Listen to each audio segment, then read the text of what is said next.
நண்பர்கள் அனைவருக்கும் கலைமணியின் வணக்கம். வெள்ளி மொழியும் கேளுங்கள். கேட்டு சிறப்புடன் வாழ்ந்தால் சந்தோஷமே கலைமணிக்கு. முதலில் நல்ல மனசாட்சியே கடவுளின் கண். ஆகையால் மனசாட்சியுடன் நடந்து கொள்வோம் நாம். 2, அனைத்து பிரச்சனைகளையும் எதிர்கொள்ள எதையும் தாங்கும் இதயம் வேண்டும். அது இருந்தால் நாம் நிச்சயமாக எல்லா பிரச்சனையும் தூளாக்கி விடலாம்.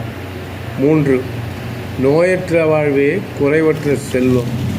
அதை கவனத்தில் வைத்து கொண்டு நோய் நொடி இல்லாமல் இருப்பதற்கு சத்தான உணவு வகைகளை சாப்பிட்டு நிரந்தரமாக ஆரோக்கியமாக வாழ வேண்டுகிறேன். அடுத்து ஒரு அறிஞர் சொல்லியிருக்கிறார், உலகம் ஒரு வாடகை வீடு. இதில் நாம் செய்கிற சேவைதான் உலகத்திற்கு தரும் வாடகை. ஆகையால் உழைக்க கற்றுக்கொள்ளுங்கள், உழைத்து கொண்டே இருங்கள். உங்கள் வாழ்நாள் சிறப்பாக இருக்கும். பிறர் கேலி பேசுவதை உங்கள் காதில் வாங்காதீர்கள்.